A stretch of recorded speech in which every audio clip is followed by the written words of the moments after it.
Dan kini itu dia tadi data-data dari kekerasan terhadap anak. Di studio juga sudah hadir ada Faye Simanjuntak di sini. Iya, ini adalah tokoh inspiratif ya, masih berumur berapa Faye umurnya? Sekarang 15 tahun ya. Saya baca tentang Faye ini di internet ya, your profile, dan I have to say I amazed gitu ya dengan apa yang sudah kamu lakukan dari usia berapa ya, 13 tahun?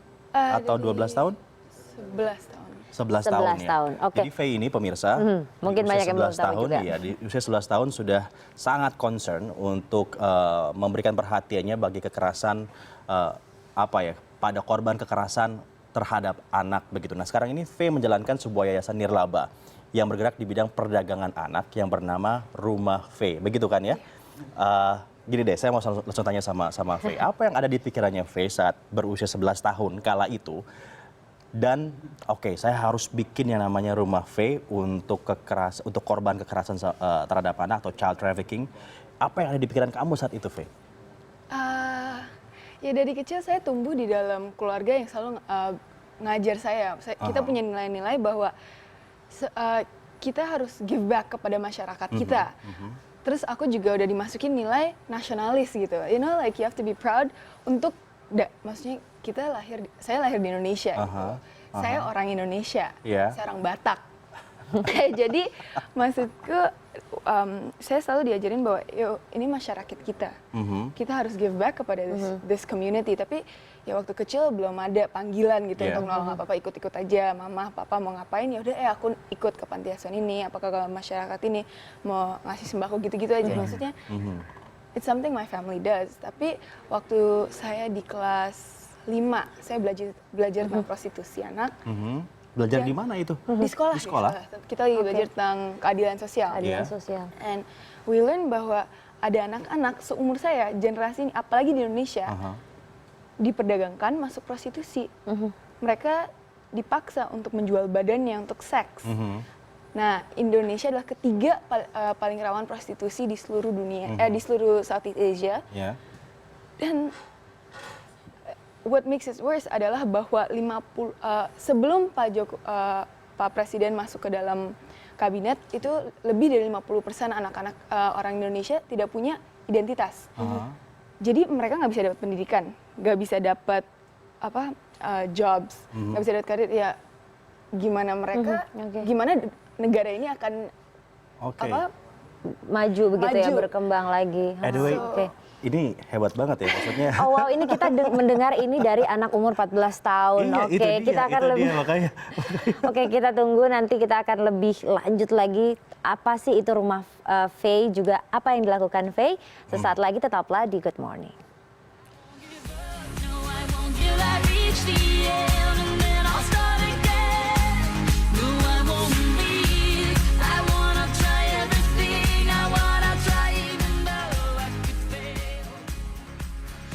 Boleh lihat ke kamera 1. Nah, ini ada berita tentang Faye sendiri. Coba Faye yang bacakan langsung. Surat dari Faye. Saya Faye Simanjuntak. Saya adalah pendiri Rumah Faye. Saya pernah menulis sebuah surat. Dalam surat ini saya menuliskan isi hati saya tentang keinginan saya untuk menolong sesama. Dengan cara yang bisa saya lakukan, saya ingin membantu anak-anak yang pernah menjadi korban perdagangan anak butuh perlindungan. Anak-anak berhak hidup layak. Anak-anak butuh bertumbuh kembang. Wow. Kamu terancam tuh Ratu. Ini bisa jadi news anchor juga, jangan-jangan nanti, Faye. Kita lihat nanti ya, 10 tahun ke depan. Wow, aduh Faye. Jadi tadi ceritanya kayak begitu ya, kamu di masa itu, di usia 11 tahun, sekarang sudah 14 tahun ya, jadi sudah 3 tahun lepas dari Rumah Faye itu berdiri begitu.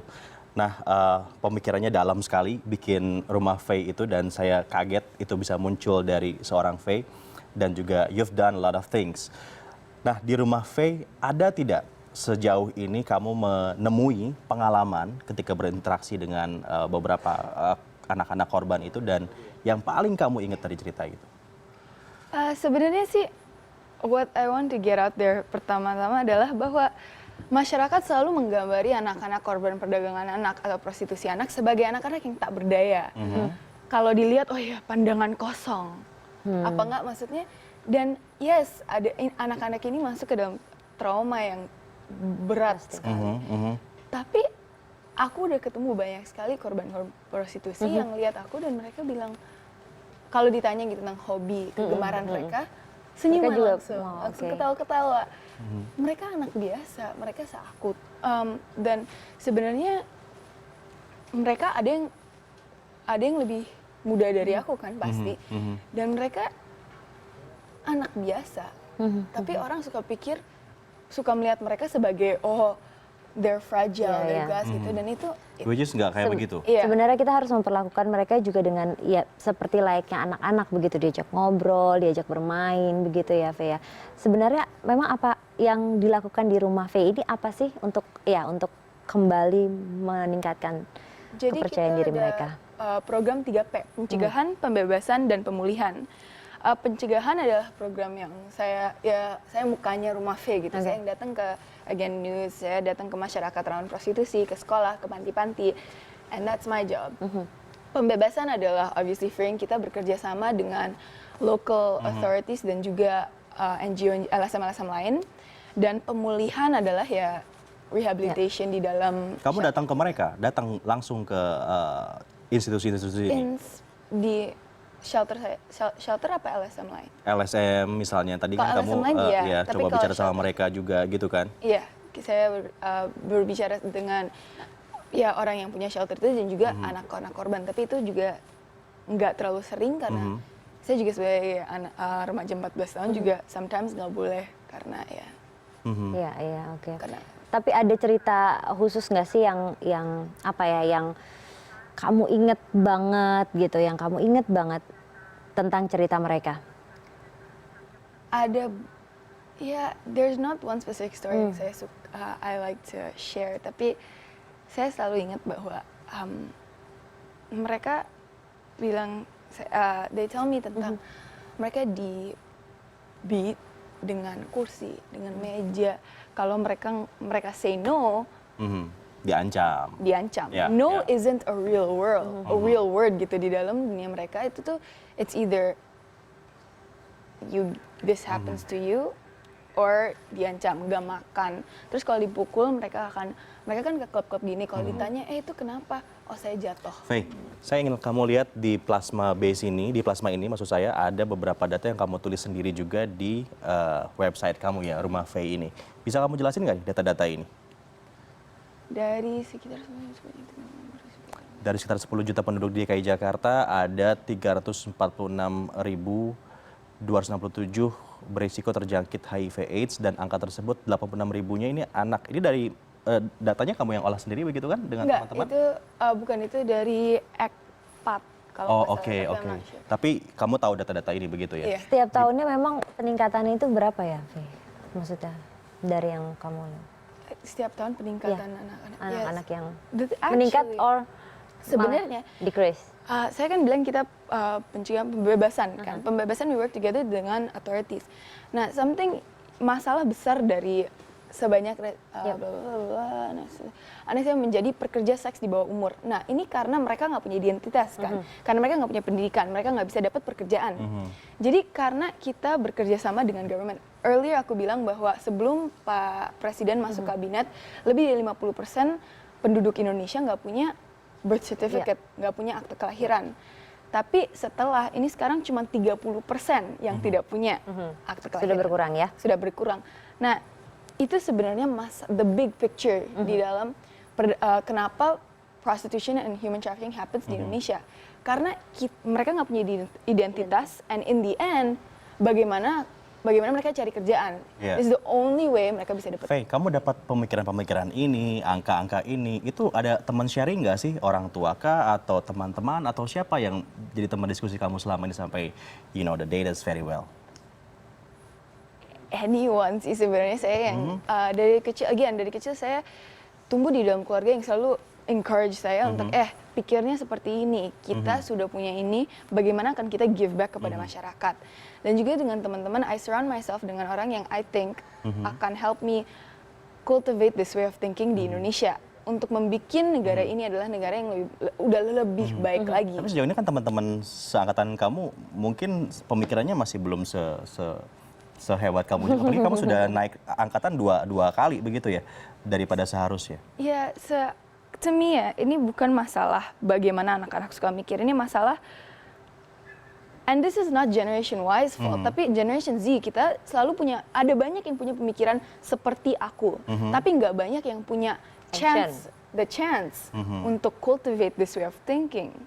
Nggak ada, karena saya tumbuh di dalam keluarga yang selalu mengajar saya, this is how you give back, this is what you're supposed to do, this is the way you think, jadi ini bagaimana kita akan give back kepada masyarakat. Tapi ada juga, aku punya teman-teman yang mereka pikir like the way they think adalah punya pola pemikiran sama, tapi mereka nggak punya resource yang saya udah punya.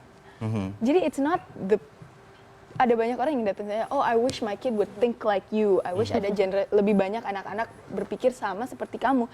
But it's not about that. It's about giving kids a chance to make a difference. Dan kamu pikir banyak orang tua yang tidak kasih chance itu? Gitu, bukan tidak kasih, maybe not tidak kasih, because ada banyak yang orang tua yang pengen kasih. Tapi memang I was very lucky. Saya punya orang tua yang punya resources, yang punya teman, yang punya networking.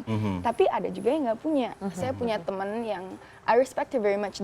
She has a passion untuk the earth. Jadi dia bikin recycling program di sekolah kita. Fai, boleh tahu nggak sih cita-cita Fai itu apa sih nanti kalau udah besar? Ya, walaupun kamu sudah punya profil seperti ini gitu, tapi ada nggak sih cita-citanya apa sih? Cita-cita saya ya belum tahu for sure, tapi saya ingin masuk ke dalam bidang politik kalau bisa. Wow. Bagus tuh. Dari kecil sudah punya cita-cita di politisi, karena jarang sekali ya. Why you wanna be a politician? Because kan tadi saya bilang salah satu nilai-nilai yang dikasih oleh keluarga adalah untuk menjadi nasionalis, untuk bangga pada negara ini walaupun ada banyak masalahnya, we have to admit that. Tapi saya ingin menolong untuk membuat negara ini negara yang lebih baik lagi. Dari seorang pemikiran Faye sendiri, kamu melihat negara kita sekarang seperti apa? Nah, the thing is, orang selalu bilang this country is a mess. Maksudnya cara merasa, the way you said it too earlier, bahwa negara ini it's a mess. Tapi ke aku ya, pola pemikirannya, mindsetnya harus lebih we can change this country, bukan langsung straight out bilang oh ya this country is a mess. And apa yang bisa not wrong. I mean, memang ada masalah banyak di Indonesia, tapi itu bukan artinya kita nggak bisa bikin. Ini dia satu lagi, apa yang bisa kita lakukan sama-sama untuk mungkin membantu Rumah Faye atau dan yang lain-lainnya ini mengenai kekerasan anak? Kekerasan anak, you can for one obviously volunteer di Rumah Faye, ada form di website kita.